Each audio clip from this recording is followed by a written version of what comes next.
Speaking of strong men, switching gears a lot, but you recently, it was big news. You endorsed Governor of Florida, Ron DeSantis, for president for 2024.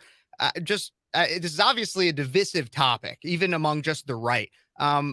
And not that you're shy from divisive topics by any means, but can you tell me a little bit more about what led to that decision to endorse Governor Ron DeSantis? Absolutely. It took a lot of thinking. It took a lot of praying. Did I want to involve myself in this capacity? I knew what it meant. I knew, especially in a primary as heated as this one, where there's so much at stake because really our country is on the line. I knew what this meant. But ultimately, I came to the conclusion that this is something that I'm passionate about. This is something that I care about. Therefore, I want to do everything in my power to make sure we get the person in office, especially in regards to these cultural issues that are plaguing our country. We need a person in office who will draw the line and who will say enough is enough. That's the leadership we need, especially, again, in comparison to what we have now, who can't even define what a woman is.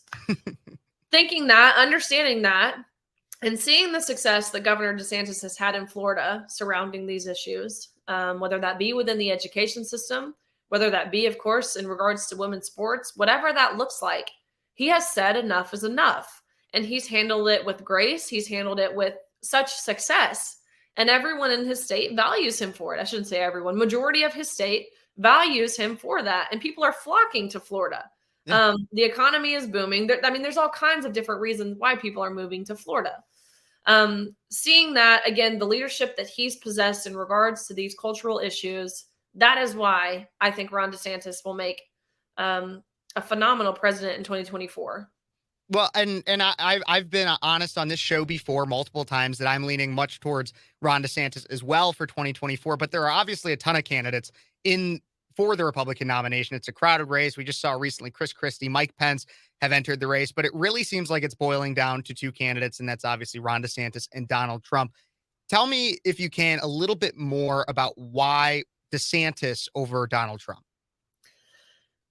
One, in terms of how each composes themselves, I think it's relatively easy to understand. And look, I truly, I think Trump's policies, this isn't to bash Trump.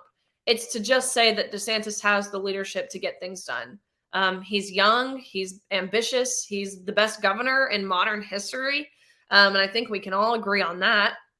We need him in a position where he can really expand his territory at the federal level. This is something that the country needs to feel and needs to see and needs to experience. This type of leadership, this type of winning, this type of success among these issues. This breakdown of family that we're seeing, the breakdown of faith and the breakdown of freedoms, it really is criminal. And we need someone who's going to uphold those values. And I think Ron DeSantis will.